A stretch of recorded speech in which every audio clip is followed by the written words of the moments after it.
Zen फकीर बोकोजू अपने शिष्यों के साथ एक नदी के किनारे पहुंचा। शिष्य बहुत दिन से प्रतीक्षा करते थे कि कभी बोकोजू के साथ नदी पार करने का मौका मिल जाए, क्योंकि बोकोजू सदा कहता था कि मैं अगर नदी से गुजरूं तो मेरे पैर में पानी ना छुएगा। तो शिष्य बड़े उत्सुक थे यह चमत्कार देखने को। लेकिन जब बोकोजू पानी में चला तो जैसे उनके पैर भीग रहे थे उसके भी भीग रहे थे। वो तो बड़े हैरान हुए। उन्होंने कहा, गुरुदेव ये क्या मामला है? आप तो सदा कहते थे कि मैं पानी में चलूं तो मेरे पैर ना भीगेंगे। और बोकोजू हंसने लगा। उसने कहा, तो फिर तुम समझे नहीं, मैं तो अभी भी नहीं भीग रहा हूं, और जो भीग रहा है वो मैं नहीं, ये देह मैं नहीं हूं। यही तो मैं तुम्हें सुबह से सांझ समझाता हूं। तुम मूर्ख, चित्त कब चेतोगे?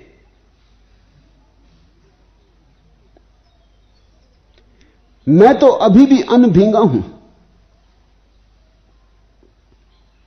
और मेरे भीगने का कोई उपाय नहीं, और तुम भी अनभींगे हो। सिर्फ तुम्हें इसका पता नहीं चल रहा है, मुझे पता चल रहा है। भेद इतना ही है, जिसे भीतर की शून्यता की प्रतीति होने लगी।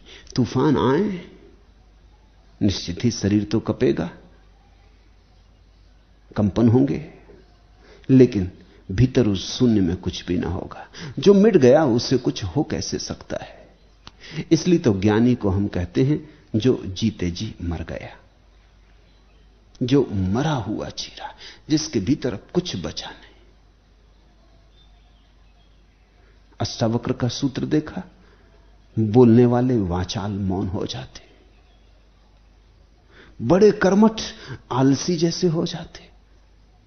उसी में तुम जोड़ दे सकते हो, जीवित मृत जैसे हो जाते, जड़ सम मृत जैसे हो जाते। बाहर सब चलता रहता है, भेद इतना ही पड़ जाता है कि बाहर अब नाटक होता, अभिनय होता। भीतर तुम जानते हो कि बाहर जो हो रहा अभिनय, तुम इसके कर्ता नहीं हो, एक पार्ट है जो पूरा कर देना है।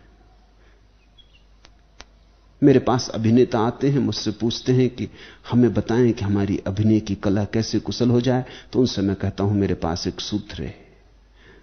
अभिनय की कला करते हो, अभिनेता हो, तो अभिनय ऐसे करना कि भूल जाना कि यह अभिनय है, कर्ता हो जाना,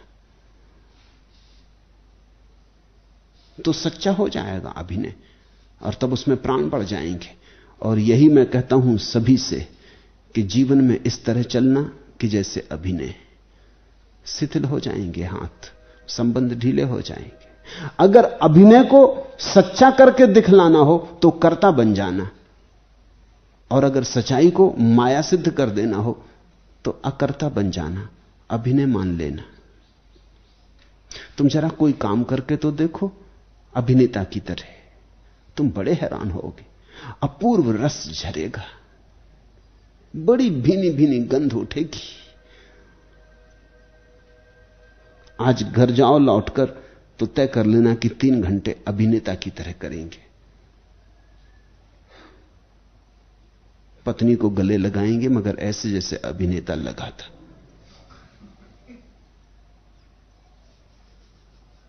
भोजन करेंगे जैसे अभिनेता करता है। बच्चों को पुचकारेंगे, दुलारेंगे जैसे अभिनेता करता, जैसे अपने बच्चे नहीं है, एक नाटक कर रहे हैं। तुम जरा करके तो देखो, अगर क्षण भर को भी तुम्हें अभिनय का भाव आ जाएगा तो तुम चकित हो जाओगे। अभिनय का भाव आते ही सब शांत हो जाता, फिर कोई अशांति नहीं। इसलिए हिंदू कहते हैं जगत लीला है, इसे खेल समझो, गंभीर मत हो जाओ।